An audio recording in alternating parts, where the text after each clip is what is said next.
Sudan celebrating their independence. According to me, the biggest theme behind the celebration should be advocating for peace, because we have seen South Sudanese all over the region. Others at that side of Kenya, others at that side of Tanzania, others have gone to Rwanda, others have gone to Rwanda, but Uganda right now stands at a pole position of hosting the majority of the South Sudanese as refugees. Right now, 55% of the refugees we are hosting in the country, most of them they are actually from South Sudan. We have refugee settlements like Bidibidi, the largest one we have in the country. We have got Mvepi, we have Ofwa, plus the others which in the other parts of the country. I think it comes with the pleasure, and so many will be wondering how comes that these countries they celebrate their independence concurrently, because recently Congo celebrated theirs and the one for Sudan is happening, and very soon Uganda will also be celebrating theirs. And of course, I need to give this one as a highlight to the viewers, more especially the fans who would want to celebrate the independence with our neighbors, the ones who are staying in West Nile. I mean the refugees from South Sudan who are in West Nile region. They will be celebrating theirs that side of Koboko, and they have actually scheduled the day, not today. Theirs will be on Thursday. Thursday will be actually 11th of this particular month, not today, but they can still celebrate the one for today. But officially, the refugees who are staying in West Nile region, those ones from Ofwa, those ones from Reno, Kabi, Mvepi, maybe Bidibidi, they will have to gather on Thursday and celebrate it that side of Koboko. And someone might be asking, why is it that it is taken that side of Koboko, not maybe here in Arua City? Because Arua City is actually the capital city of West Nile region. You know, you look at Koboko, I should say Koboko is actually the center point for refugees, because we have Bidibid that side of Yumbe, Reno camp is also the other side, because if they are to shift it to this side of Arua City, it will be a little bit very far for some of the refugees, more especially those ones from Bidibidi. Maybe they think that that is the center point which will make it closer to the other refugees who are residing from the other parts that are very far from Arua City. I think it's a greater pleasure, not only for our neighbors, but also for the country, because we stay with them in a harmonious manner. Okay. Looking at staying in harmony, this year's refugee theme, World Refugee Theme, was standing in solidarity with the refugees. I do understand that when you went for the celebrations, there were messages that these people passed.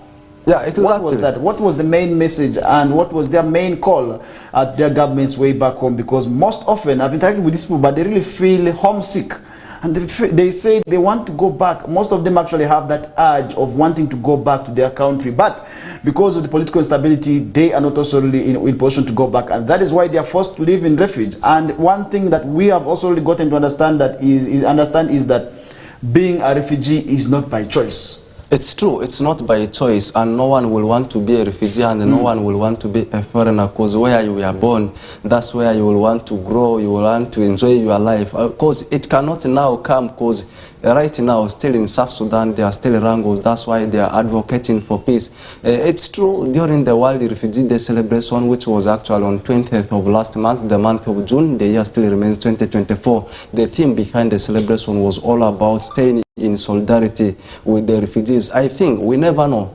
Matthias, the theme behind the refugee celebration, it has been solidarity. That is for the whole world. Maybe this one, which is ahead of which is actual for the independence celebration, they might be coming with their own theme. I think the best theme should be advocating for peace, because like you said earlier on, in the recent days, have been that side of refugee settlements, Bidibidi, Mvepi, and also for most of them, in fact 90% of them, they are advocating for peace. They want to go back to their place, and this one now leaves a huge role into the hands of the government of South Sudan, and also the NGOs, to see that they actually work hand in hand to see that peace actually stabilizes in the country, such that our brothers and our sisters can really go back.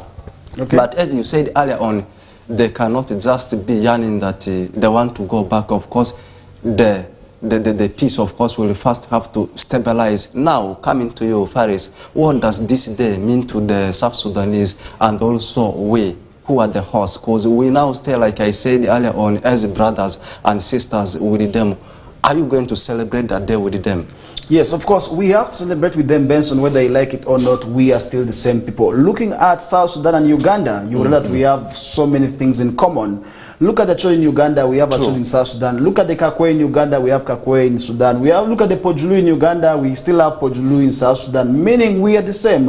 We have just been also separated by the boundaries. These are the border points. I believe we are still the same people, and that is why in most cases I want to say that we live together in harmony with the South Sudanese, because since 2011, this is when they got the independence, which is actually on the day of today. This is when South Sudan got the independence, and this is where they will be celebrating 13 years. And looking at 13 years, this is not quite a small, huge number.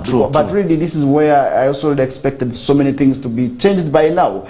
But nonetheless, we are going to be also still doing discussion in relation to that. And we want to see these people continuously advocate for peace. And the peace that we want to see reign in that country. And South Sudan also really up to now, by the way, this is the youngest country of the world.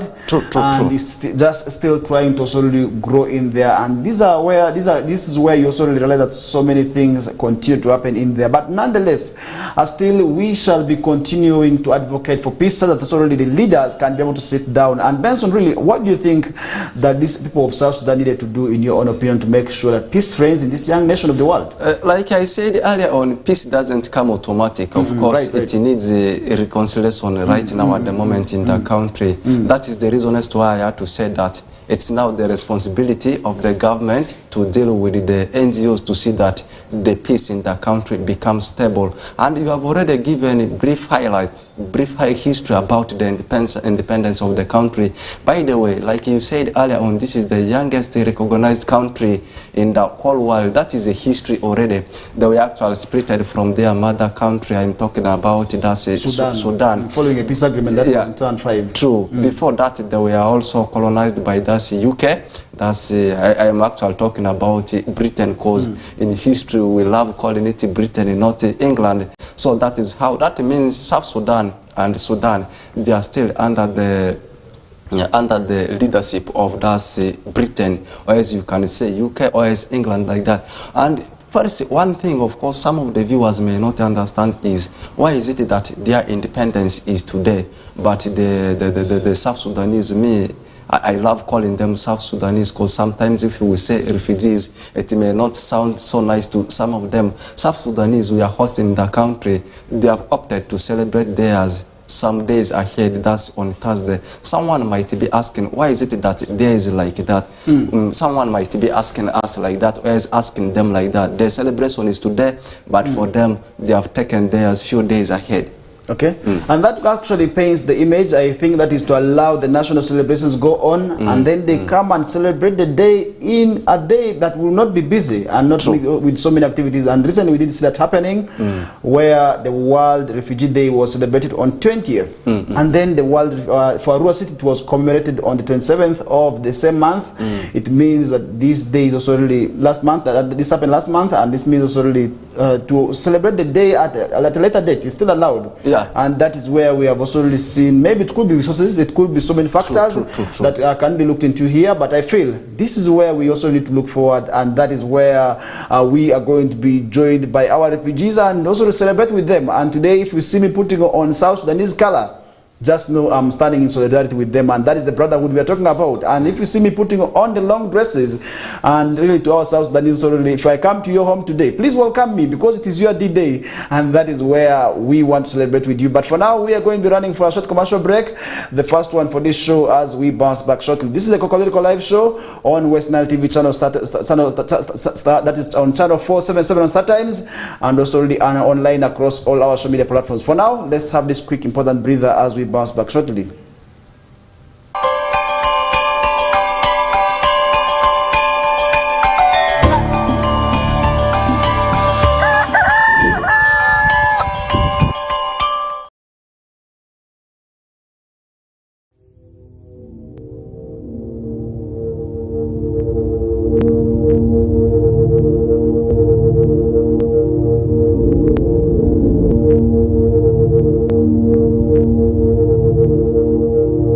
West Nile TV, lighting up the region.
Beckham, Mbappe, Cristiano Ronaldo, Harry Kane, Sané, Griezmann, Lewandowski, and many more.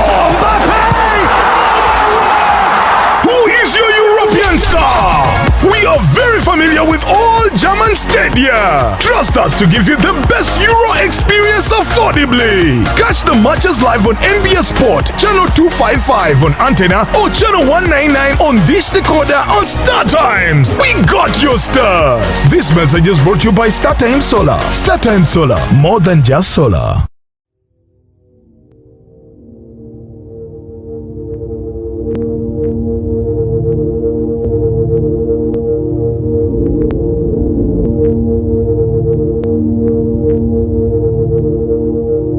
West Nile TV, lighting up the region.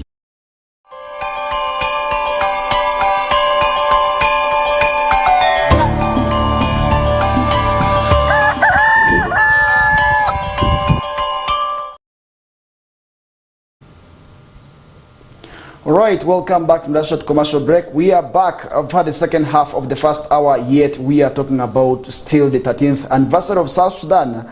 And we want to understand what this day means to the South Sudanese in exile today and those who are in refuge in Uganda. They could be in Kenya, they could be in Tanzania and overseas, because we have refugees, Benson, by the way, who are in Europe and who are in Australia, in America, who were taken there for refuge in there. And these are still celebrating this day because they are South Sudanese, and that is why we must celebrate this day with them.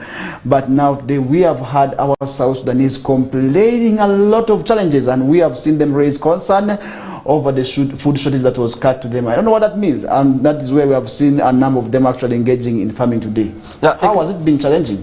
Exactly. Before actually I get into the analysis of the food shortage among the refugees, one thing I still want to flash back and talk about the Refugee Day celebration is all about the day for the celebration in the region being postponed. Like you said earlier on, when we are still in the first stanza of the discussion, I think they want to make it in a colorful way. Because recently, the Arua City celebrated the World Refugee Day celebration. It was actually in another day, not on that very day when World was celebrating. Maybe they are looking for a way of making it in a colorful way, because they know that today, whereby today is actually the day whereby all the South Sudanese in the world, they will actually be celebrating the day. Maybe on that day, on Thursday, they will want to invite their colleagues from maybe South Sudan who are staying that side, from the other parts of the country to celebrate with them, because it cannot happen today because everyone will be celebrating from where he or she is residing. Maybe that is why they want to make it like that. Truly, most of these South Sudanese who are staying, because the common term they have given to them is actually the refugees. Not only to them, a person who leaves his or her country going to another country is actually a refugee. And you take a look at most of these refugee settlements. Bidibidi is one of them, Ofwa and Mvepi. We always love repeating them because some people may not know where they are actually hosted. You take your time, let that chance comes. You go to these places, you will really find that those places are bare. What am I actually talking about? You will really find the trees there. Places where trees were actually very many, those trees have actually been cleared, and this one has impacted a lot, not only for the refugees but also all over the country. The seasons are changing. The seasons are changing. If you go around, seasons are changing. Of late, when we were teenagers, it used to start raining from the month of March, and it continues like this. But these days it has changed. Like in some places, it really rains. Like it may rain only twice or thrice in a month. More especially last month, take that side of Yumbe, it only rained thrice. What does it mean? So the refugees, our brothers, they are actually... You know, Benson, there's one confusion that most people do not understand. They are asylum seekers and refugees. But people tend to confuse these two. And today we have actually both from South Sudan. They are asylum seekers and the refugees. There are people who actually left the country because they were fleeing what we call persecution. These are leaders, and today we tend to categorize all of them under refugees, which is not the same case. And that is where also, Benson, I feel we need to also make people understand that we are looking at all the South Sudanese at the perspective of refugees, but not all of them are refugees. Yeah, there are those who are asylum seekers. Then there are those that moved voluntarily. It's true. It's true. Yeah. You have spoken a point here. The fact is, any South Sudanese. We have Ugandans who are in South Sudan. Are they refugees? No, it's true. It's true actually. It's very true because right now, any refugee you see around, particularly, let's take a look at West Nile, as the country at large. Any South Sudanese you see in the country, people always count them as refugees. And it's true, like you said, some of these people, they have actually left their countries, their country rather, because of different reasons. Others are actually looking for jobs, just like that. But yes, others are flying or running from violations of human rights, and that is where they feel they need to leave their country and move into another country. And this is where, if they're not recognized and not registered as refugees, they are not yet refugees, and they are yet asylum seekers. Right now, the perception, the ideology people having about them is just they are refugees. And it's true, even those ones who actually came for works, came with different reasons. Most of them have actually registered themselves as refugees. I don't know if you are aware of that. And that one takes us to the issue of the seasons of late changing, alternating here and there. I don't know if it's true, and maybe you might be having some of the reasons, clue about some of the reasons as to why we have seen seasons changing. Is it maybe because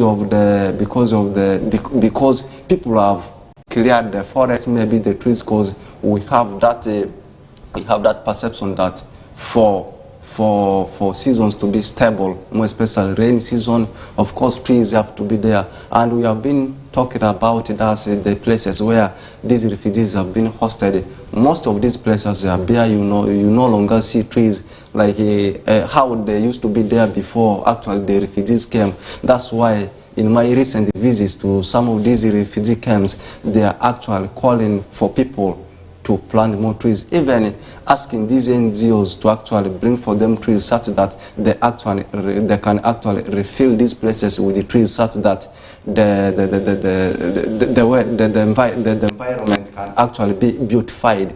So could it be maybe because these places are bare, maybe we are seeing changes in maybe seasons? Could it be the reason? Okay, that could be actually one reason, because these people came in numbers. Benson, one thing that we cannot run away from is that these areas that where these refugees were settled, what we call the camps, were actually areas that were known as forest, and that is where you realize most of them were outside the city centers. These were areas also that were given back by the people, and also really make sure that these people actually settled in there, and some were given by the government. But initially, I can assure you that these areas had their own forest cover, they had their own trees, they had their own grassland, and which is normal because of the different activities of man.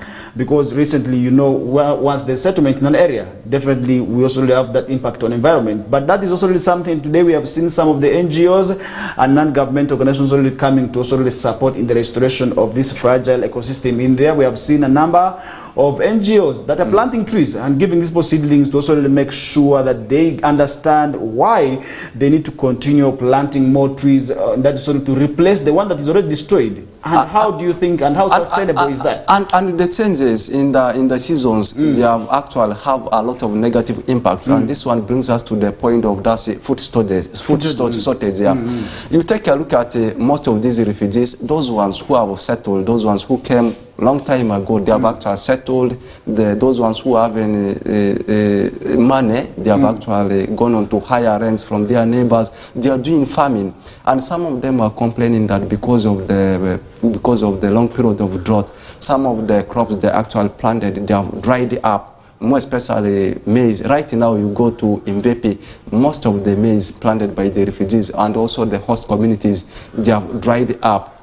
Of course, that one, in the near future, even it has started, it's going to cause food shortage, inadequate of food. What does it mean? What does it mean? Not only to the refugees, to the entire population of Uganda. That means just simply they should now start impressing planting trees, because we believe that when we have trees, of course, seasons cannot change. We will be going back to our previous seasons when we are still teenagers. So the refugees, we, the host communities, of course, will have to work hand in hand to see that we beautify the environment. That's by planting the trees such that we go back to our previous seasons. Okay, talking about planting trees, Benson, that to me may not be sustainable because people have to eat, and this is coming from the fact that the other food, like agencies and bodies that have been giving these people food no longer give the food adequately. Look at World Food Program. The food that was being donated to these refugees has now reduced and was actually cut by half, and that means that also these people have to now use their brain, use alternatives to make sure that they survive, because whether they like it or not, without food you will die, and you need food each and every time, and this has actually been a challenge for many of them out there. But now we are seeing them also really working hand in hand or shoulder by shoulder with the community members to also really acquire the land. And looking at our people, we still have huge chunks of land which is not properly being utilized, and today we are now seeing the refugees taking advantage of this land. I don't know what that means of us as West Nilers, because looking at these refugees from South Sudan, most of them are actually in West Nile sub-region. They're in Koboko municipality, they're in Madiokolo district, they're in Tarago district, and others are in Arua. And this is where we are having about 23,000 refugees, and if you look at 23,000, most of them is coming from South Sudan and others from DRC. But how do we make sure that these people are having also really, their stay here does not affect food insecurity? Because looking at food insecurity, definitely today we are seeing what we call, yesterday I was talking about tobacco growing, which was not there for some time, but we are seeing it coming back. It means we are going to be hit by this vice of food insecurity, because looking at Tarago district, by the way, this area has identified itself as the main what we call area for growing tobacco. But really, how can we make sure that our people change their mindset from what we call tobacco growing to now food crops? Because looking at food crops, the population is increasing each and every day. The demand keeps on shooting high, but you still see somebody moving back to what we call tobacco growing. I don't know what that brings me to, but really it beats my understanding, perhaps me. I don't know how best, Benson, we should be able to address this matter. Yeah, still picking it from the point of the person that is right now given to the refugees. It's true the person has really reduced. And talking about the issue of tobacco growing, I think when we are teenagers, the number of tobacco growers, we are very many. But written in the middle, they disappeared, and now they are coming back. What does it mean? What is the reason as to why they are coming back? What could be the reasons as to why written at a certain moment they actually disappeared, and how can we what can we do to see that we actually solve some of the problems? I think the best way should just be about sensitization of people, the masses, about the kind of food of course they can grow, such that they eliminate the issues to be maybe handled with it. That's hunger, because tobacco, first of all, it's a process. Much as it will bring for you huge amount of money at the end, but it is a process. Why don't we resort to that growing food crops? Because you can eat part of it, you sell part of it for money, and on top of that, it is not like a growing tobacco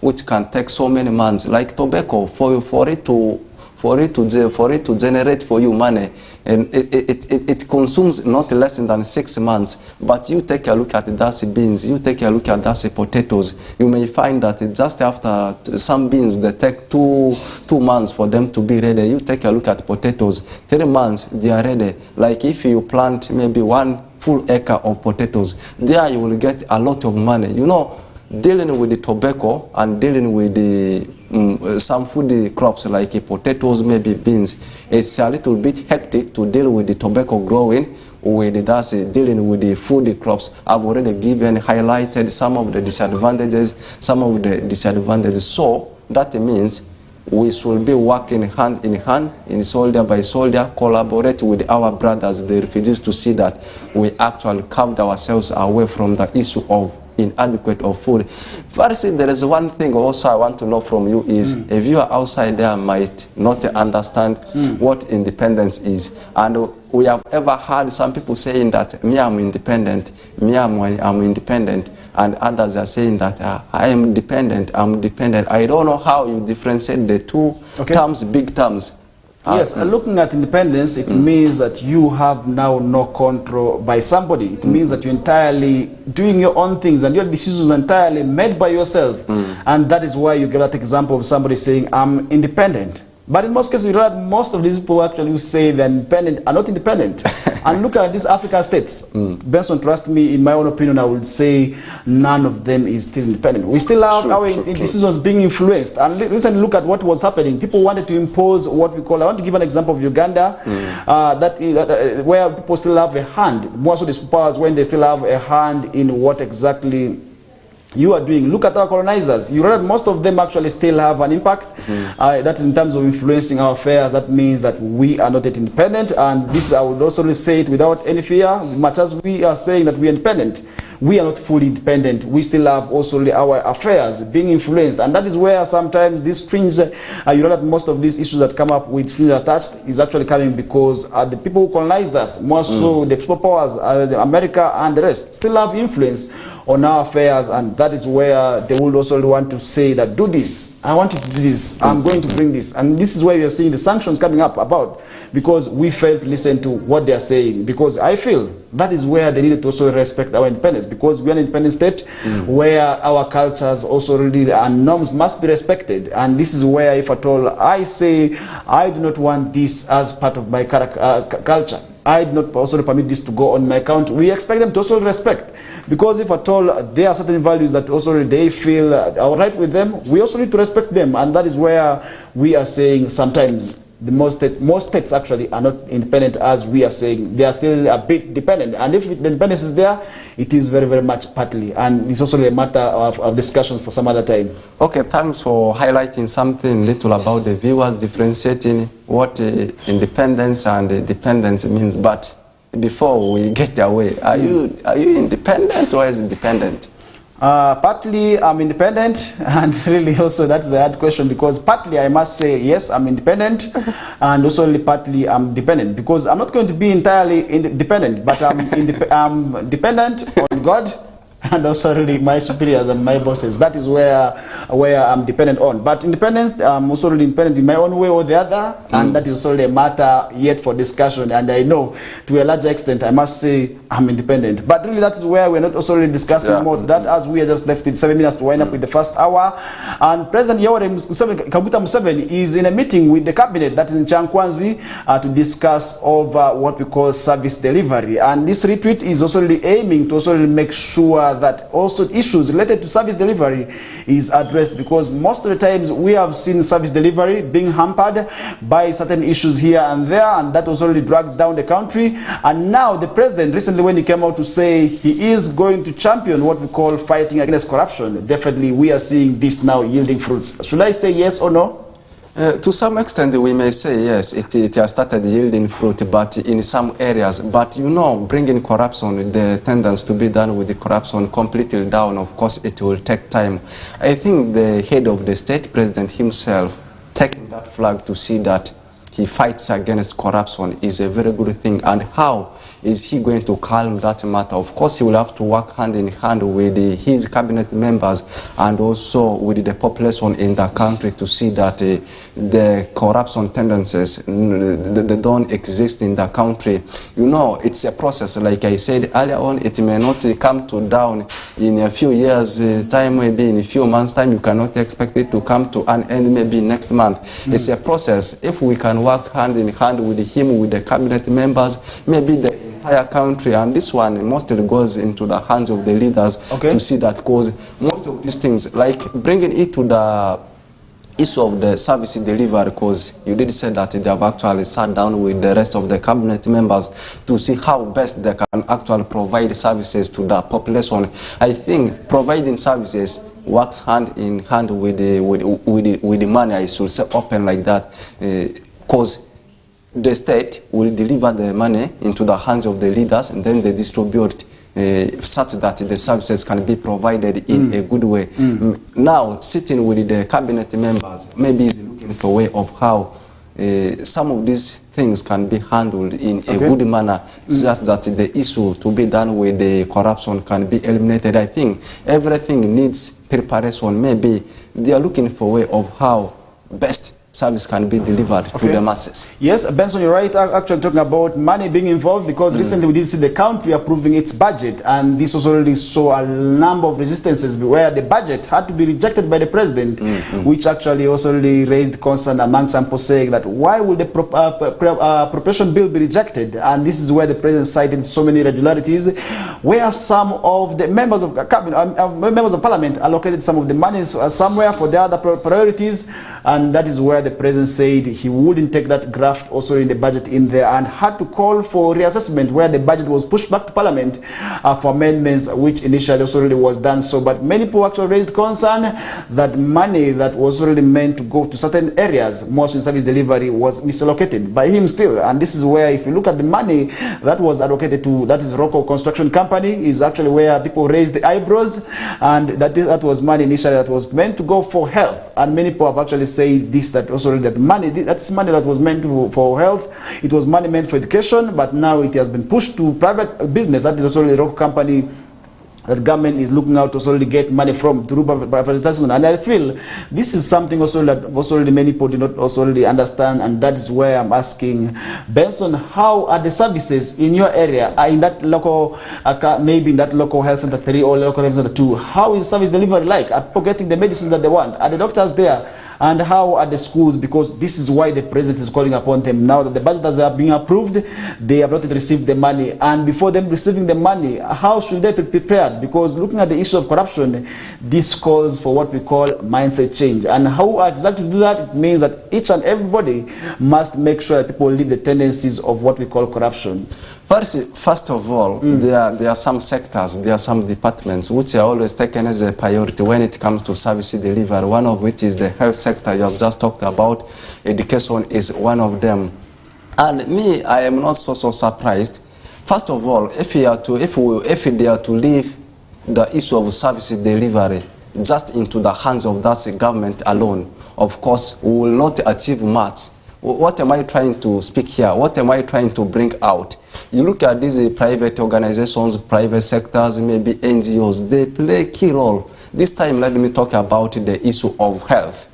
These people, NGOs, they are playing a huge role when it comes to service delivery in the sector of that health. Like if a part of the money is taken that side of maybe to boost maybe private sector, I don't see it as a bad thing, because these private sectors, they have done a lot to see that they work hand in hand with the government to see that the masses benefit a lot, because government is having a lot of things to be done. There are some things which are done by the NGOs, they are done by the private sectors. You just see government coming little to support them. And of course, if they are doing their best, the governments will also help them in different ways. If government maybe deducts part of the budget, maybe is allocating it for them, maybe to boost them, I don't see it as a bad thing. What if these people do not account back for this money? Because that has been the concern among the members of the public, because they are saying, much as we have been supporting the private sector,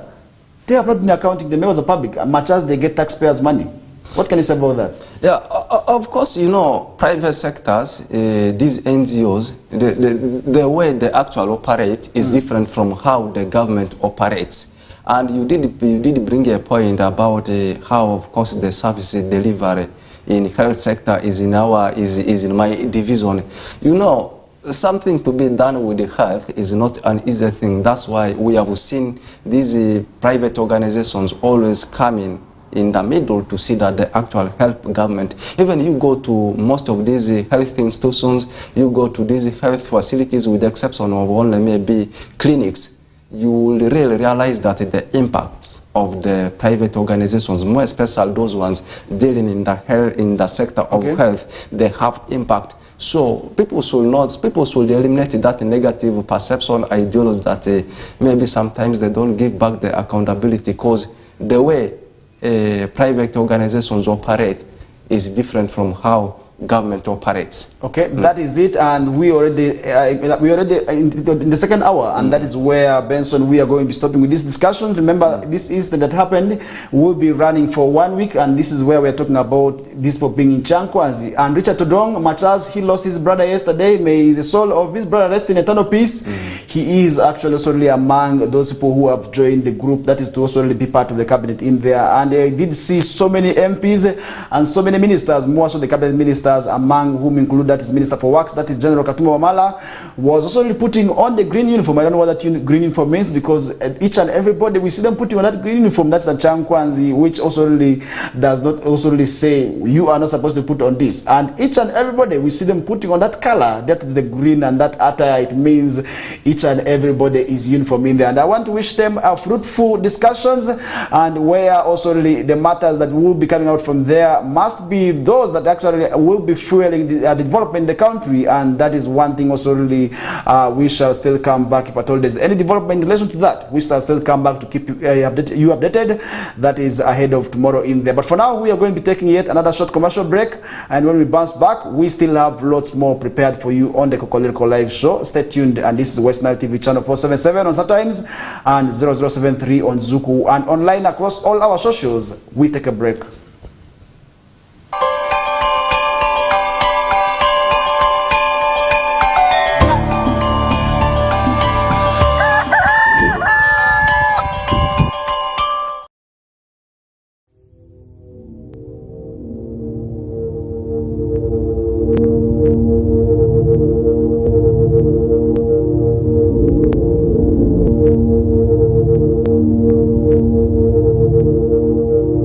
West Nile TV, lighting up the region.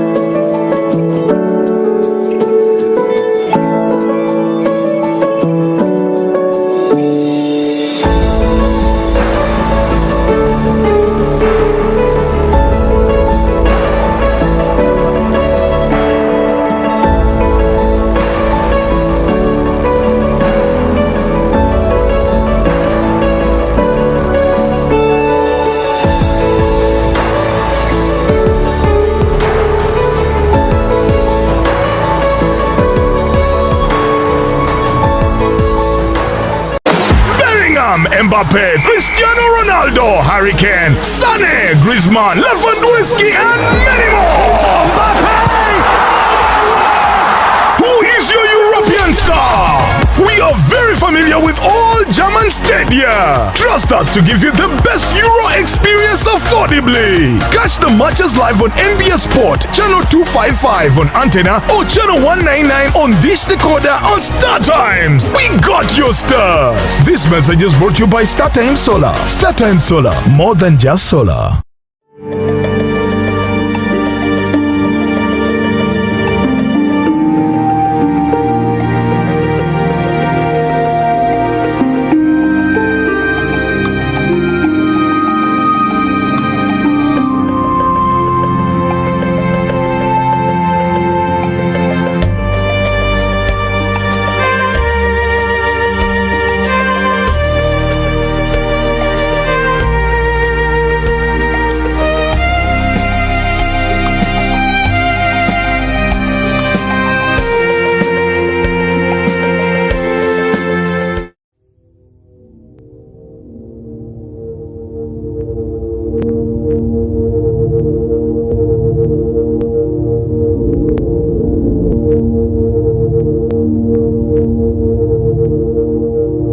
West Nile TV, lighting up the region.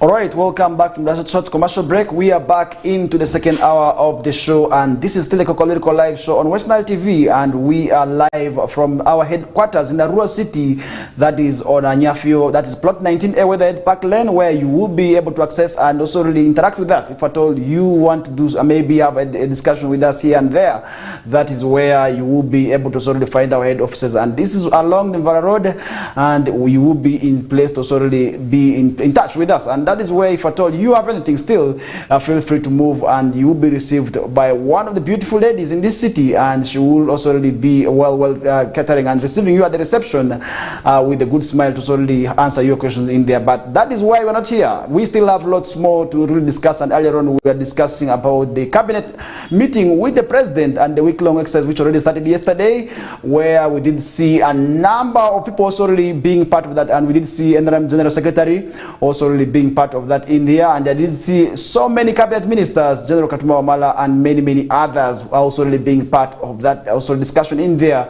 And I really feel this is going to yield fruits, because it's going to be a fruitful one for these people to meet and also really discuss issues here and there pertaining the country, because much as the budget has been approved, the departments have not yet received the money, and this is where we also really want to see corruption. And now the president, Benson, has created a new unit that is of State House, that is to sniff around, to also really investigate on corruption. And this is also really, he did come out and also really defend this yesterday, where he said also really a new unit he created to sniff around and back, that is at the taxman, citing also really extensive corruption within the revenue collection institution, which he now feels is going to be addressed by this new institution that he's creating. And the State House also really Revenue Intelligence and Strategic Operations Unit was created also last week, and is part of the broader strategy also really to combat tax under declaration and the embezzlement also really of collected revenue, which the president says is also really a significant also really impediment to the development of the country. Benson, looking at these tax leakings, how have they been also really affecting our projections? Because the government will say this financial year, I want this much. But in most cases, we see them receiving less, because looking at last year, you already had a target of about 72 trillion, but they didn't receive that to that extent. It means there is more that needs to be done. What can you say about this? You know, first of all, development is a process. In that process, you first have to sit down for preparation, which of course it has started. Absolutely. That's why we have seen the president sitting with his cabinet members to see how they can actually prepare for development for this year. We are talking about the development we are talking about is all about the public service delivery. And within that, there are so many things. There are so many things involved in development, in the preparation, what. First of all, these developments, they need the money. And that money, it is acquired through taxation. That's the tax we have just been discussing about. After the tax being implemented on the table, they go for budgeting. After the budgeting, then allocate or reallocate it going to the different sectors, service delivery. Now, within that box, there are so many things involved. That's why I'm saying that it's a process. Now, like you said, the state might need this one in a financial year. I want this amount of money to be collected from that tax. And if it comes less, maybe sometimes you find it comes less, sometimes, I don't know if it has gone ahead past the amount, which of course is always targeted, but sometimes you should know that it comes less. But if it comes less, why has it happened like that? You see, sometimes people, what we should also know is not everyone pays the tax. There are some people who run away from tax. Even right now, you go to so many places. There are some people who are dodging the tax. Like you go to these people, the market vendors who are selling these markets. Some of them talking about the market vendors. In most cases, you see the local person complaining that we have a big guns who are paying taxes. Look at the Indians. Most cases they are exempted from paying taxes. Look at the investors. They are sometimes exempted from paying taxes, but the ordinary persons are always charged highly, which they feel is very wrong. And with the new system that is being created, which is also really called what we call the revenue State House Revenue Intelligence and Strategic Operations Unit, Do you feel such gaps will be addressed? That is also in making sure the revenue is, first of all, smoothly and efficiently collected, because we need to ensure that these channels where some officials could be also really picking money to also make sure that people dodge taxes, because sometimes we see people saying that you do this for me, I'm not going to also really allow the system also to catch up with you. Make sure that you file returns, you under-declare, because the issue is coming out about, by the way, under-declaration. Because Benson, yeah, I may be having a budget, I may be having, that is a capital of 100 million, but I say I have 50. And that is where URA will come and tax from, and that's what we call the declaration. First, trust me, 70% of the masses, they are running away from paying tax, with the exception of all civil servants, because theirs is deducted there and automatic. You look at the other people, like the market vendors, the business operators, maybe on top of the civil servants, you may talk about big business operators. For them, there is also deducted there, and then, of course, they cannot run away from paying tax. And there are some people who don't understand the meaning of paying tax, the advantages of paying tax. That's why they are running away from paying taxes. And also the other point you actually brought, whereby it's not uniformly done. Some people tend to complain. I think there is a simple way of just doing that one, getting away from that, getting away from those wrangles. It's just all about sensitization. But also the fact is, however much you sensitize an African, of course, still there are very few who will not understand. Yes. And truly, these market vendors, sorry to say them, but these are the common examples we always observe. You always see that a person comes to market, will want to find a way of sneaking after, maybe selling after doing this one. So this one brings me back to the point you actually said. Sometimes this amount is expected at the end of the financial year, but sometimes it is less. If it is less, that means so many might have those dates, others are not impressing it, but there are still some ways of how we can make it up to the target we want. Okay, talking about these new strategies, we had Benson, the Anti-Corruption Coalition, which was there. We had so many others, IGG and the rest, which were all created by the government to make sure that also these issues are addressed. And that is one thing also that I feel we need to talk about, because Benson, looking at this new entity that has been created, this is going to be carrying out investigations, which I feel we already have other departments. We have the AIG in place, we have the Anti-Corruption Coalition. Isn't this going to be causing fight amongst all these bodies? Because this is what the critics are saying in relation to that. I don't know what you think about it, because we have so many that already were in place, and now we are adding the new State House Anti-Corruption also really body that is going to still be able to solely address issues of these tax leakings. You know, issues to be done with taxation, corruption, development. Like I said earlier on, they go concurrently like this. They follow each other. It's a process. Without taxation, the country is down. Because where are they going to get the money? Where are they going to get the money for development, for service delivery? That's where, of course, they will have to implement the strategies of how they can best acquire that taxation. And after getting the money from people, how are they going to use it? How are they going to make use of it? Fighting against corruption. I still continue to repeat myself that eliminating corruption completely, not only in the country but also in the whole world, is something not easy.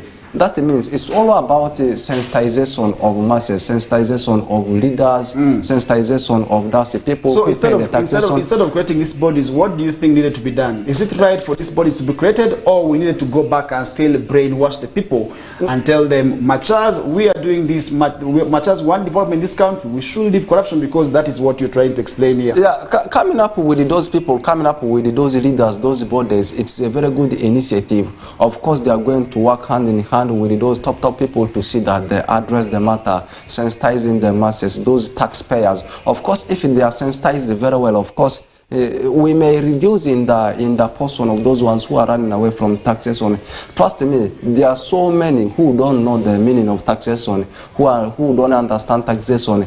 Others think that this money is actually taken just to be used by, this time let me use the URA tax collectors.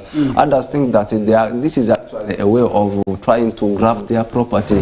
They don't know how actually the taxes they are paying helps them. First of all, sensitize the people about... Do they see the value for this money that they are being taxed? Ignorant people, they don't know. They even, others, by the way, so many people, they don't know where the state gets money. you tell them that the state is getting money through the taxes on others, will say, no, how some people, for sure, they have failed to understand. That one still takes us back to of how we can sensitize them and also those bodies, how they should deal with these taxpayers, more especially a local person who doesn't understand the meaning of taxation. That's where, to some extent, we may reduce in some of these wrangles. But if they are just going to leave it flat like that, whereby the bodies will operate what they are supposed to do, and the taxpayers, they should pay minus sensitizing them, creating that harmony, still the problems will continue. Yes, just like Benson, I feel creation of more units may not be able to solve the problem, because most of the times we still have the problem of people not wanting to pay the taxes. Benson, ever since time immemorial, we have had scenarios where people do not want to pay taxes. Even in the Bible, it is written in the Quran, it's already there where people they don't want to pay taxes. And we did see also over time. You remember the great tax where we used to talk about Musoro while growing up those days. Those are stories also really where we did see our parents running at night. So that was already during the graduated tax format in there. But today that has gone, and we are now seeing what we call smart tax. What do you remember about the graduated tax? Because most of the times this is where stories were there. Because you had stories that people could climb over kind of trees. These are stories really where we did see it was a painful scenario. But today we are now seeing what we call smart taxation, where you're going to also be taxed through VAT, where some people do not even know that they are being taxed, because everything you are buying, definitely there has been a tax that was already imposed on it right from the source. And I feel that would actually make it more efficient for people to understand and to already avoid the rift that we are talking about today between the taxpayer and the taxman. Yeah, it's true. You have mentioned a very vital point here. Some people don't know that they are paying tax. If you tell a person that you are ever paying tax, even if you buy a razor blade, they will say, how do I pay tax? Taxes are paid by those civil servants. Everyone is paying tax, even if you buy a matchbox. And it still makes me to flash back to the other point you actually brought on the table, the name of the tax. Tax. It's true. Some of our parents, they used to suffer, like you said. You will see them climbing on the mango trees, others will sleep in bushes. So now, someone did, in fact, there was a time we were for a funny discussion, and a person was saying that he's wishing that that other criteria of paying the tax will come back, and people started actually insulting the person, sorry to say. Benson, by the way, this issue, I also encountered it in the Arua district, where a lady suggested the bringing back of what we call the graduate tax, because they feel sometimes now the youth do not want to work because they are already in the trading centers, and they feel if at all that kind of taxation was brought back, this would also actually eliminate what we call the laziness and the need of and the lack of desire to work by some of the people also in society in there. But that is not why we are here, and we not also advocate for what we call the graduate tax, because we do understand that it was kind of a hassle where people also were subject to a lot of suffering. First, right now, people are very stubborn. Unlike those days where people used to fear the security officers, even right now, like, for example, if they said that today these people are coming for tax, people can even gather in groups and they'll say, when they see these officers like this, they cannot fear. You come with your guns. People are stubborn nowadays. People no longer fear guns, with the exception of only very few. I think that system will no longer work again because people have grown horns. Yeah. So I think, Benson, that is where we are going to be leaving that discussion in relation to taxation aside, and I hope the viewer who is watching us right now and understands and reflects back on what we call the graduate tax definitely will be understanding what we are talking about and why we do not need it. And that calls for what we call smooth operations. It means that you have to voluntarily make sure that you file your returns, you do what it takes to also really make sure that you support URA in doing that. And URA also should be able to support us back. And the way URA is going to be supporting us, because URA does not allocate for this money, it hands the money back to government. It means that government now has to allocate this money, and now the cabinet meeting that is between President Kaguta Museveni must yield the fruits, that is through service delivery. And we need improvement in the health facility, we need improvement in the schools, we need improvement in the road infrastructure. It means that all in all, these discussions must be yielding fruits, because sometimes people do not want to pay taxes because they do not see the value for them paying taxes, and that is where now, to me, this meeting is actually timely, and the issues of corruption and misappropriation and misallocation so needed to be addressed and also be put aside. Now, Benson, talk about politics. Remember, as we are getting closer to 2026, the environment and from the observation and look of things, it's actually getting tense. It means that now the politicians who are eyeing different positions are now within their areas, and you is now maybe eyeing for that councillor seat. Definitely you should be also really campaigning right now chini, because this is what we are seeing them underground campaigns, which is currently ongoing. And yesterday, while appearing on one of the TVs in Uganda, one question was already asked, that is also really for opposition, if they can be able to work together ahead of 2026, and the information is actually that they do not understand certain opposition groups, because they look at what is happening within the opposition. Benson, are you happy about it? And do you think we are going to be having a stronger opposition 2026? Because looking at NUP, there are issues. Looking at FDC, there are issues. Looking at the DP, Machas, theirs is a bit silent. There are still issues. And the rest of the political parties, look at UPC all. You realize that there is at least some issue and misunderstanding that is within these opposition groups. And now we are getting closer to 2026. Yeah, exactly. Campaigns and the elections, they always come up with their own wrangles and the beauty. Their beauty in there are beautiful things which happens when it comes to elections and campaigns. Campaigns first, in fact, elections afterwards. Right now, the only political party which stands at a pole position is NRM, and followed by Darcy NUP. Matthias, you get to see that it's only NRM which stands at a pole position. By the way, pole position. By the way, there is one thing which people should understand is, do you like your position? If I may ask you like that.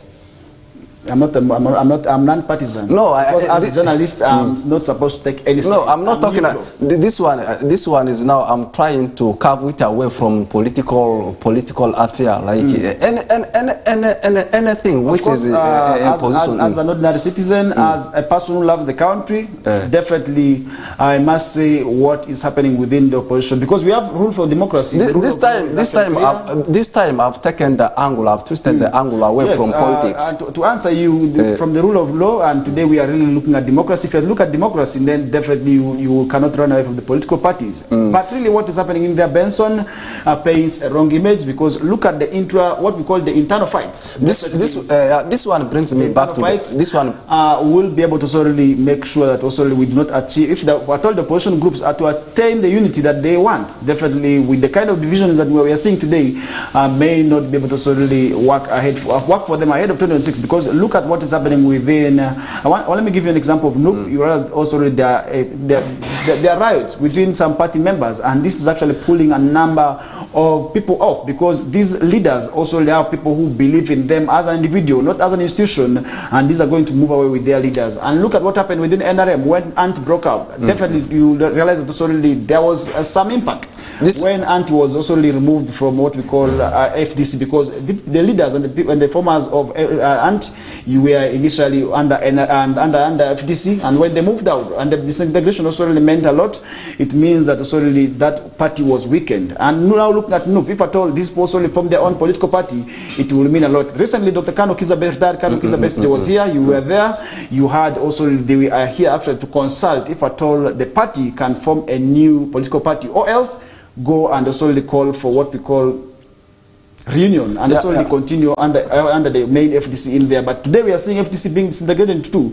We have the Najana Kumbi and Katonga factions. It means that also ahead of 2026, this is actually going to weaken the opposition more, and I believe further weakening the opposition will mean that they will not be able to solely put a spirited fight ahead of 2026. And now the question is, couldn't these opposition groups also form one umbrella and front one candidate? Let's say maybe Robert Chagulanyi is fronted as the only sole opposition group against that is Yoweri Kaguta Museveni, or else it could be Kano Kizza Besigye being supported by the rest of the political groups to also front one candidate. Can they achieve that? Much as we are seeing a number of divisions solely amongst the political groups. Now, by the way, FDC party president Patrick Amuriat Oboy has said he does not understand NUP. What will this mean if at all we are to front a sole candidate for opposition? This one brings me to the point. These political parties, you know, right now, not right now, in every part of the world, there is that political right for everyone. You have the right. Because our laws are clear. You have freedom of association. You can associate yourself under any political group. Yeah, right now. It's your constitutional mandate. And also, we have seen NRM standing for a longer period of time, dominating the political affairs in the country. And there are so many political parties we have in the country, the NUPs, the FDCs, NRMs, there are so many. These political parties not living in harmony, not understanding themselves. It's something which, of course, there is a reason behind it. Do you think NRM will want to flag off from being on top and come down? What is happening in NRM, look at General Kaina Rugaba Mhozi. We have members of NRM who are already fronting him. Much as we are not looking at it officially as a political party, or else these intentions are not clear. But we are seeing something there, because looking at the MK project through the PLU, because looking at the rest of the political groups, all of them started as a pressure group, and that is how they eventually transformed into the political parties. If at all, now let's say if at all the son tomorrow declares that I'm going to stand against my father, this weekend, because we are seeing these are the same people who are actually trying to move and also support in and there, because we see them tomorrow with NRM, tomorrow we see them under PLU, because PLU is not a political party, but definitely if at all things also say, because we don't know human nature. We don't know. In the future, won't that weaken NRM in your own position, in your own opinion? Yeah, we never know. In the future, PLU might become a political party. The future is not very far. It starts in the next second, but we are not saying that PLU is a political party. Don't treat it as something which is a fact. We are just trying to bank funds. What I know is NRM is already in a pole position. NUP is also looking for a way of how they can actually overpower NRM. Meanwhile, FDC is also battling to see that they actually go above that's NUP and also NRM. Me, I would say generally, I don't see any chance for these political parties to come and sit together and in a round table, maybe form that's one political party. You understand me? One political party may be of living in harmony, where maybe a person who is in FDC may support that one in NUP support that one of NRM, because they are all fighting their battles. NRM wants to remain on top. NUP is also following, because they know that they are second, following NRM keenly. These wrangles will continue, and it will now beautify the campaign and also the election part of it. It will come in different ways. So that's what I will have to say as far as these political parties are concerned. Okay, looking at 2026, I must say, is not very far from us right now. The temperatures must be rising higher. I know for those who are eyeing positions, already they are within their electorates, and they are moving and also maneuvering their ways through what we call the funerals and also the functions to make sure that their presence is felt. And that means the environment is actually getting tense and hotter. It means we are following up on Benson. I don't know if you will be also citing and also applying as a councillor in 2026. I don't know definitely, but I know definitely the way that nowadays you are moving to the village and also to your area means definitely the area councillor must be worried. But for now, we are not also meaning that he is going to be aspiring and leaving that also what is happening to politics aside. Benson, on some of the stories that we did see yesterday, we saw a woman delivering a baby boy at an accident scene, and this is one of the stories that we saw yesterday, and many people actually raising issues about the same matter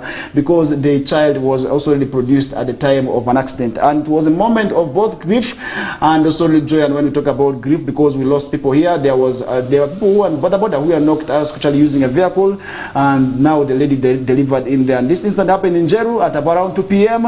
and this was also following a nasty accident that also occurred at Nile stage when a speeding vehicle, that's also a box body, a truck lost control and also rammed into Toyota Wish and motorcycle, killing also the rider and the two passengers also aboard the motorcycle in there. And the witnesses attributed the accident, that is to what we call overspeeding, by the box body driver who was coming from Kayunga and heading towards, that is Ginger City in there. And this is actually where new baby boy, bouncing baby boy, by the way, was produced also in here. What name should be given to this boy, if at all this child was from here? Before I come up with a name that can be given to the kid or to the child, first of all, to some people it sounds sad, but to some people it's a joy. Part of the sin is a joy. Part of the sin is, of course, a sad thing, because delivering at the accident scene is something not easy. Maybe, by the way, God is behind everything, and I pray that delivered has not happened maybe because of maybe the woman sustaining injuries. I hope that it was the right time for the baby, and also for the baby to have come out of the womb, and also I pray that it was the right time for the woman to have delivered the baby, the baby, yeah.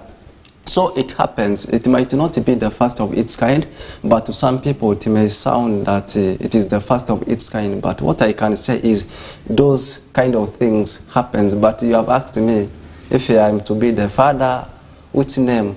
That is the question. Maybe that question will be answered in the last half of the second hour as Benson yet thinks of what name that should be given to this child. And this is where we are going to be taking yet another short commercial break, and we bounce back shortly. My name is Farish Majid, and I'm still together with Oracle Benson Pastore as we return for the final minutes of the show. Stay tuned.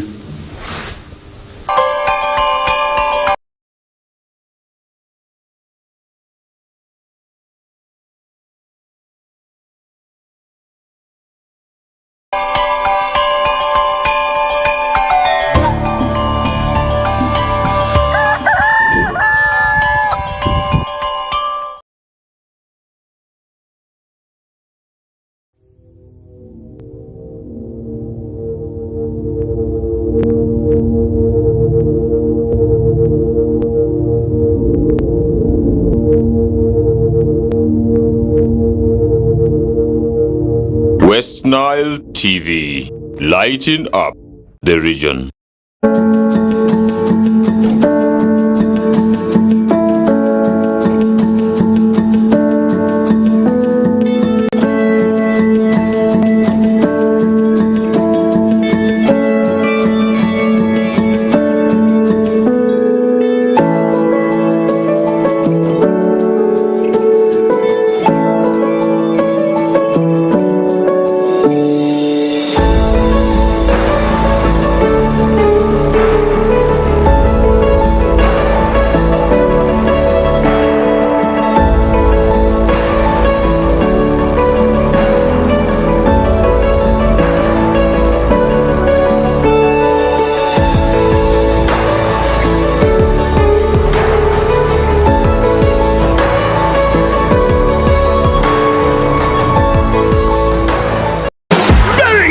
Mbappe, Cristiano Ronaldo, Harry Kane, Sané, Griezmann, Lewandowski, and many more. Mbappe! Who is your European star? We are very familiar with all German stadia. Trust us to give you the best Euro experience affordably. Catch the matches live on NBA Sport, channel 255 on antenna or channel 199 on Dish Decoder on Star Times. We got your stars. This message is brought to you by StarTimes Solar. StarTimes Solar, more than just solar.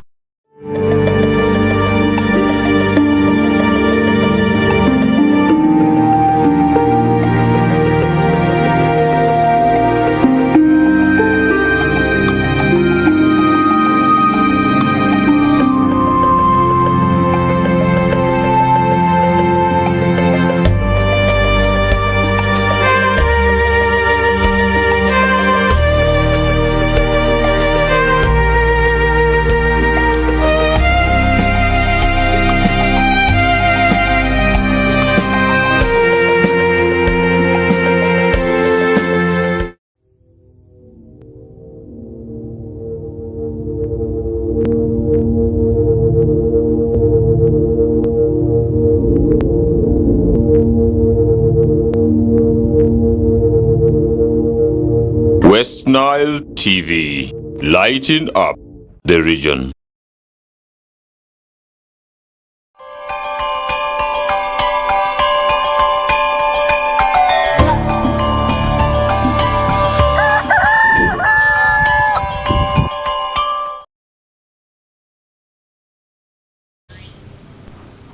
Alright, welcome back from that short commercial breather. We are back with the KOKOLIRIKO live show, and this is the Tuesday edition where we are giving you stories of what could have transpired in the different media outlets.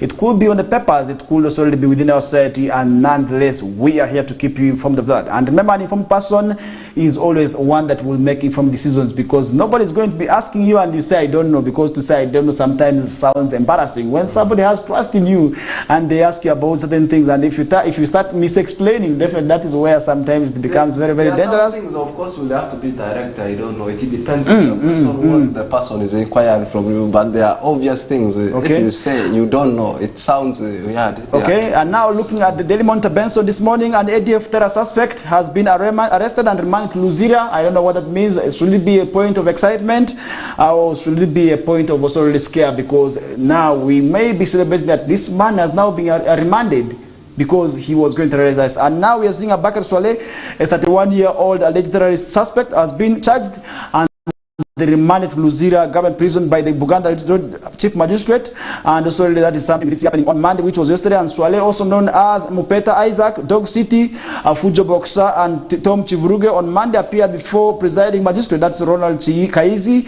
who read him also really the 3 counts of terrorism, financing, supporting to terrorists, also really, and organizing and belonging to a terrorist group in there. And this is where we did see this man being arrested. Should it be that we are on the right track in terms of really addressing the issues? Because recently we did see the ADF also really attacking areas more so in western Uganda, parts of Kasese, which were also really hit by these suspected ADF attackers in there. But what does that mean, Benson? Does it mean that also really our security is now being improved? And should we say yes, now at least we're on course in terms of also really making sure that those who have been destabilizing the country are also dealt with hand in hand in there? First of all, to some people, I should say 70% of the masses of Ugandan population, I should say, it sounds as a moment of relief, a good news for them, but to maybe the few percentage, it may not sound as a good story for them, because first of all, investigations, of course, will have to be done before you arrest a person, you take a person to a prison. Yes, if he's one of the operators, maybe terrorizing people, we may say that, yes, it is a very good news. And coming to the security part of it, we may say that to some extent, security-wise, we are okay, but to some extent, we may still continue to say that security-wise, we are still behind, because you have mentioned some of the areas of the country that, of course, have been attacked by the ADF. That means there is still a lot being left in the hands of that security personnel to see that they continue to guide, they continue to protect the masses in the country. I think that is a very good initiative, because if much of the population, much of the percentage, they are saying that what they have done is a very good thing. Obviously, will they have to abide with the decision they have taken? I think that one, of course, will scare the rest of the people who have been standing in a pole position, that they actually have been engineering the whole thing. I think that one will sound as a lesson to the rest of the thing. That means we are in a pole position, much as I still continue to say that it is still at a lesser extent. Okay, that is Benson in relation to the issue of security and with the arrest and remand of the suspected ADF attack, because he's still a suspect. He is just on remand. It means that certainly he will be able to appear before the same court again, and that is where he will be either declared innocent or guilty, because our laws permit you and also still call you innocent until proved guilty, and that is where it must be proved with beyond reasonable doubt. And now he is still on remand, and I hope justice also will be accorded to him in the end. If at all he's innocent, he will be set free, because sometimes we see people who are arrested like that, and at the end of the day, court fails to also pin them, and that's where they are freed and that's already being declared innocent in there. And we are following up on that matter. Yeah, it happens. I don't think it is the first of its kind. We have seen so many people, they've been arrested, they have been taken for trials, and at the end you find they don't have any problem. We are not saying that official is one of the terrorists, maybe the ADF leaders. We are just saying that he has actually been arrested and he is suspected to be one of them, being one of the people actually behind the ADF. So we are waiting to see. Once the facts also is out, will also be in a position to let you know. Okay, leaving that aside, as we are running out of time, Benson, the Uganda Association of Medical Practitioners, what we call the Uganda Medical Association, has decried the declining government funding that is also really health sector, are calling for alternative, also what we call solutions for the affected interventions and addressing high donor dependence in there. What can you say about this? Yeah, is it true? Is the money that is being allocated in our budget enough? In other words, is it sufficient enough to also cater for health sector? That's why I'm saying, is it true? Maybe this point has come because I remember remember in the first hour of the show, we were actually discussing about part of the money for service delivery in the health sector being taken the other side. Maybe that might be the reason as to why they have come up with it. But is it true? Is actually one thing we should be looking into. You know, there are so many things right now, different health sectors, they are expecting a lot from the government. Being the fact that the budget, of course, has just been worked upon, the budget has just been implemented. Every sector is actually looking for a way to see that they take the lion's share. So many people will be asking themselves, others may say that it is true. I should say much of the yes, Benson, according to data from the government, 4 trillion was last allocated in the last financial year for health sector, but we have seen this money reduced, that is to 2.9 trillion, and that is this financial year. It means that also really some of the areas that also really we are there are going to be affected. Benson, I want to give you an example of the ambulances. Most of the local governments that already received, those who missed are not going to be getting these ambulances, because this was where the money was actually meant for them. And now regional centers, where we did see Uganda Cancer Institute also already establishing regional centers, now money that was meant to already finalize works of these activities may not be able to go on. And that is where these issues of the budget cut for health is already raising the eyebrows of more so the stakeholders and those who are responsible for health. I don't know what you can say about that. What I can say about that saga is, I think government has done to a slight extent, government has done a problem. Why am I saying this one? The money which was deducted in the recent financial year budget was from health sector. Maybe they are thinking, these people are thinking that government has taken, they are not prioritizing much in the health sector. I think governments would have done it this way, maybe deduct percentages small in all the sectors. And also, you take a look at the health sector. You take a look at all these services, you look at education, so many of them, infrastructure. You know, health sector, to me, they benefit a lot from the private sectors, NGOs, because you look at these NGOs, most of them are attached to those health-related issues, not so?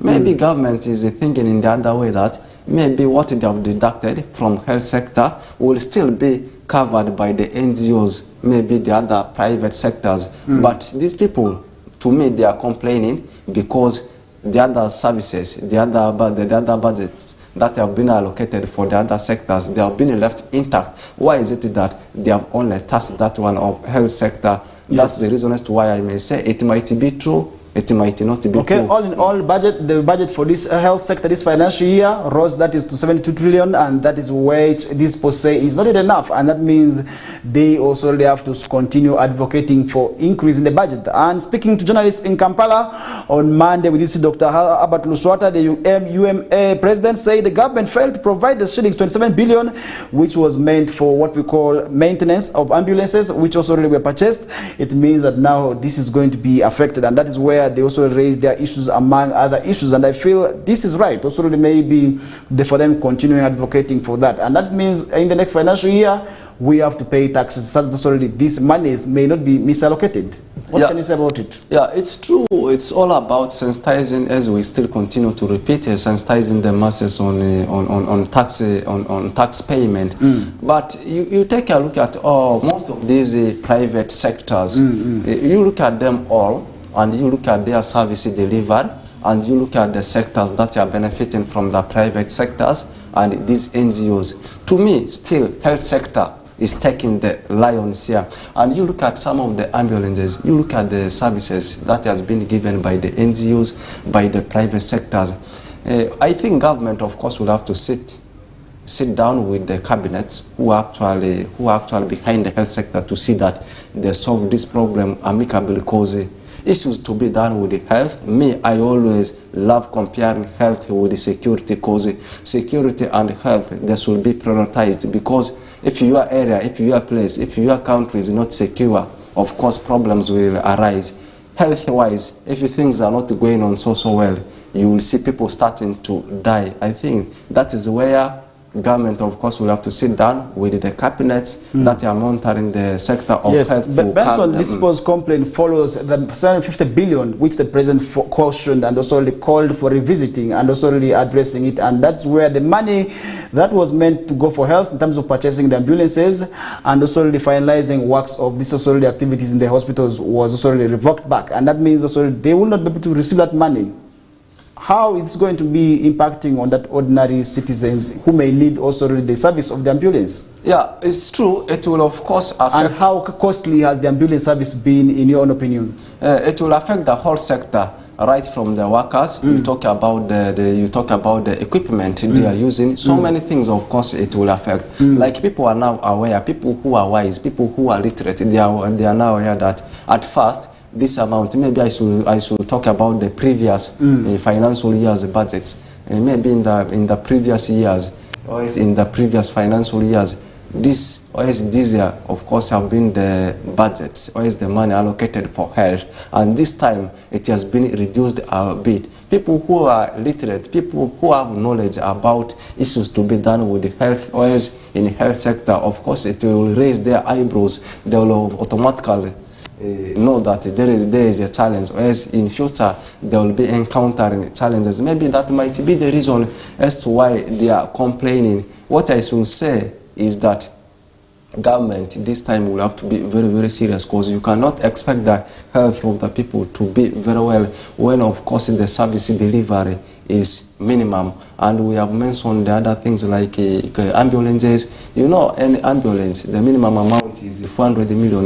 I think it's right to me if the health sector is actually taking the lion's share sometimes when it comes to implementing the financial year like this. But part of the main money being taken the other side, of course, it still continues to raise the eyebrows of the people. They will be having that mentality, negative perception that, of course, health-wise, as in that sector, obviously they will be affected. Okay, these people made a lot of issues, made a lot of calls, but one thing that piqued my attention is that they called for the entertainment industry to stop misusing their attire. There's a music video, by the way, which is dropping very soon. That will be a part of the discussion for the Chuku Chuku people. That will be coming through from 5 to 7 p.m. But Gravito Mutuju has a new song with one of those ladies. I must say I saw them putting on lab coats. This has been trending on social media for quite some time. Now, this is also really demanded for that nonsense to stop, because they call it nonsense because it is undermining their professionalism. What can you say about people misusing attires for maybe for a particular maybe group, and also using it something for doing something that may not be able to be right? Yeah, thanks for bringing Chuku Chuku in KOKOLIRIKO, because these things they always relate. There is a KOKOLIRIKO in Chuku Chuku, there is a Chuku Chuku in KOKOLIRIKO, because music, of course, is everywhere. You're not talking about the dressing codes of, maybe I should now say, I should be specific about the artists, maybe the dancers. You know, there is a saying that you dress according to the occasion, and these artists, of course, they are supposed to also dress according to the genre of the music, the Congolese music, the way they dress, and also it depends on where the message you are passing in the music, in the song, I should say like that. If you are passing a message maybe to students, maybe to the learners, how you dress, of course, will have to be differently of how you are passing a message maybe to the elders. Maybe you are just going for clubbing. It depends on how you are nurtured. It depends on the genre of the music, and at the same time, the message you are sending in the song, and also people to whom you are sending that message to. That's what I can say. Okay, Benson, to leave that aside, as we are just left with about very few minutes, and now this is where also we want to look at some of the stories across borders, and now looking at what is happening in Kenya. By the Benson, the riots are still going on, and now the traders are counting losses following this also really riot where we did see this people protesting against the tax bill, which was also really stopped, and now this group is also really complaining and talking about what we call the end. Most of the traders are now calling for an end, seeking for an end. That is in the revolution, and also what we are seeing in Kenya over the years, where we have seen lives lost, where we have seen property destroyed, and also the property lost in as well in there. And now these people are actually demanding for these things to stop. What can you say about that? Because the traders are now saying at least they demand also an end because they are counting losses, because they cannot be able to do business. And what can we learn from that as Uganda? You know, sometimes we fail when we see from people. I might be the reason as to why you fail. I might be the reason as to why you succeed. That's why we continue to learn from each other.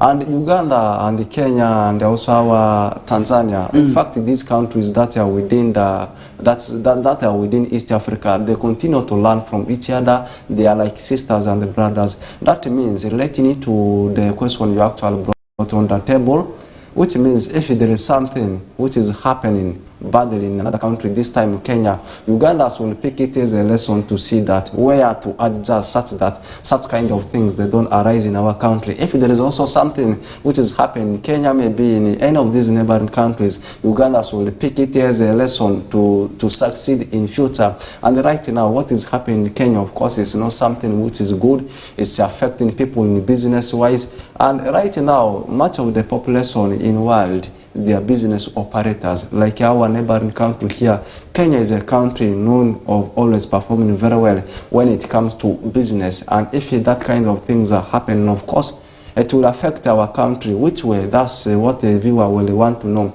Like there are some things we get from the country. If their business is coming down, obviously it will affect our country. What they should only do is those business operators, together with the government of the country, they will have to sit down to solve the matter, such that we, the Ugandans, and also the other countries, they still continue to benefit from the country, because we do importing and also the exporting bit of it. Okay, learning from what is happening in Kenya, definitely we already also feeling the impact, because traders also already who used to import and export from Uganda cannot be able to do it now, because we can now not export certain things that also we used to take to Kenya, and now we cannot import them because we have goods that Uganda cannot produce.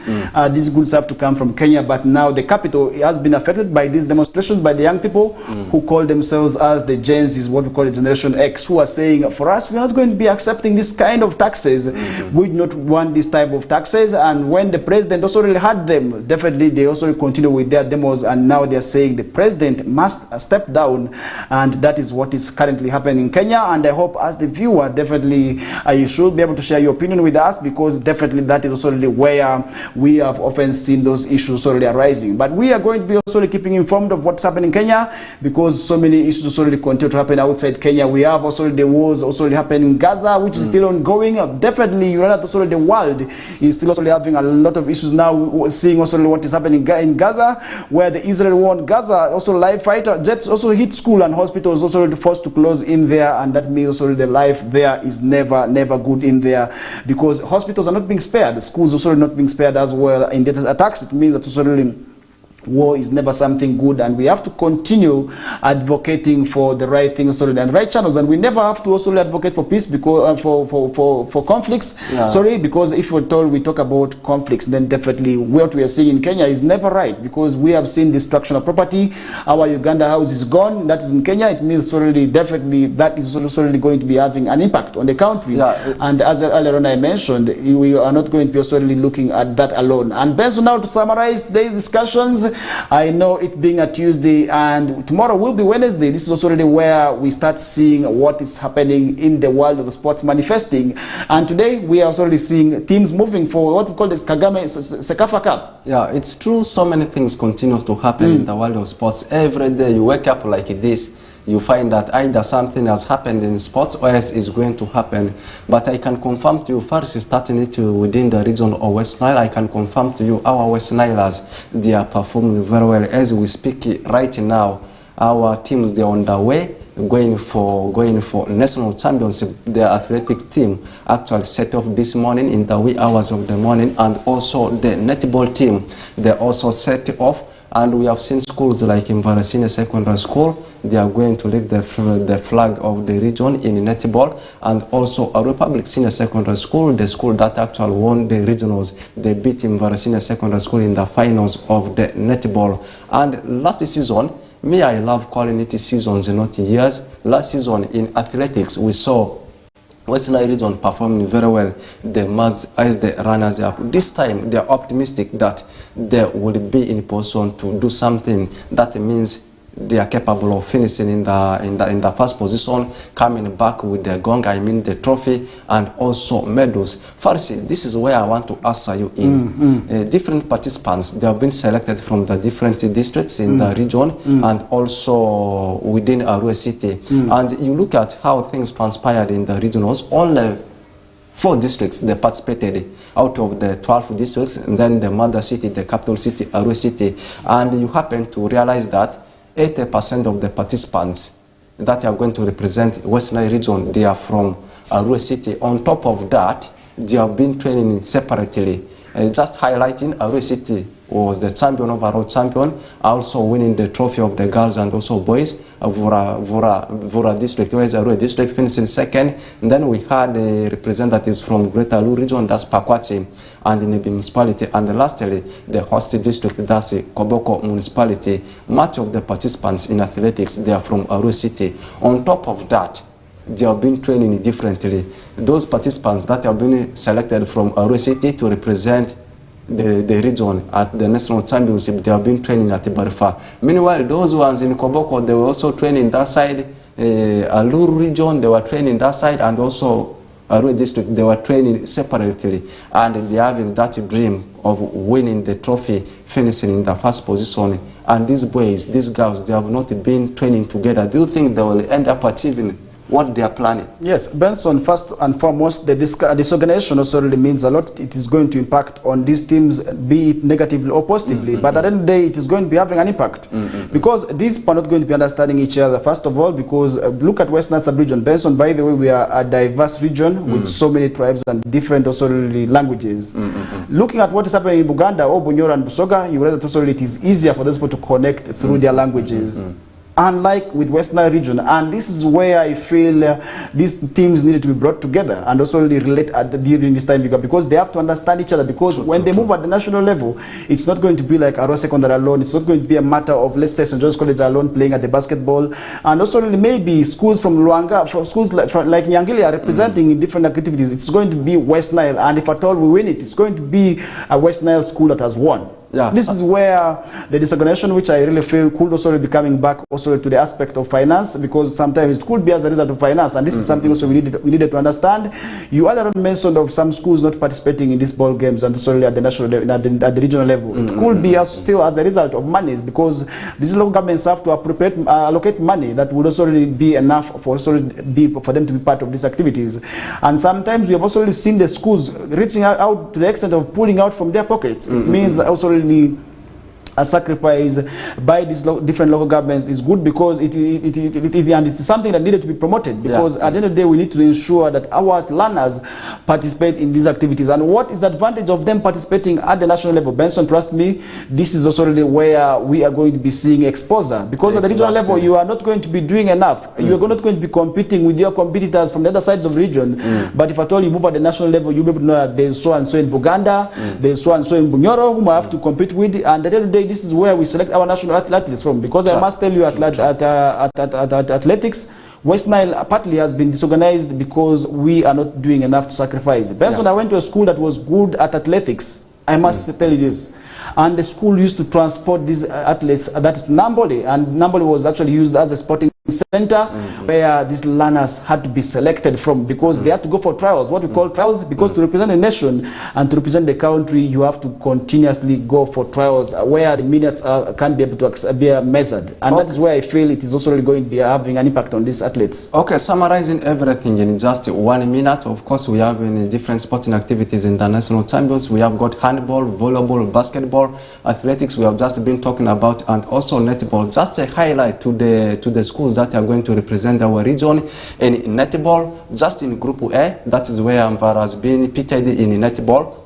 We have got St. Mary's Tende, Blessed Sacrament Chimanya. We have got Ahmadiyya Muslim High School, Lugazi Homeland College, Hamdan Girls Secondary School. We have got Mvarasine Secondary School, Maogola High School, Rock High School, Tororo, Fort Portal Secondary School, and lastly, Light College, that's from Katikamu. Meanwhile, Arua Public, the champions from the regionals and also Arua City, they have been pitted in Group G alongside Baptist, St. Andrew Kawa. We have got Pusika Muslim School, Arua Public Senior Secondary School, the school from West Nile region, Dara Christian High School, Great Aubrey Memorial College, Toro. To mention but a few, I believe we are running out of time, and what is happening at the national level, because I believe the Copa America is still on, and the Euros also really have advanced to another stage in there. If you can just summarize for us in just 1 minute. Euro has already reached to the semi-finals, and actually the first semi-finals today between France and Spain. Then England will be playing tomorrow. England will take on Netherlands. Meanwhile, in Copa America, it has also proceeded to the second last stage, that's semi-finals, whereby tomorrow in the wee hours of the morning, 3 a.m. is when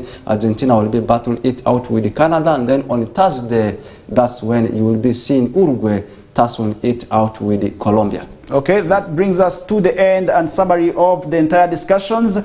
And as usual, we summarize the entire discussions with what is happening in the world of sports. And to you, the viewer, I hope you have gotten yourself what is happening right from the region, internationally, and also in the world of sports in there. That brings us to the end of today's discussions. And up next will be the news bulletin in Lubarati with Feta Emmanuel. And we're out of here until tomorrow for the Wednesday edition of the show. Have yourselves a good day.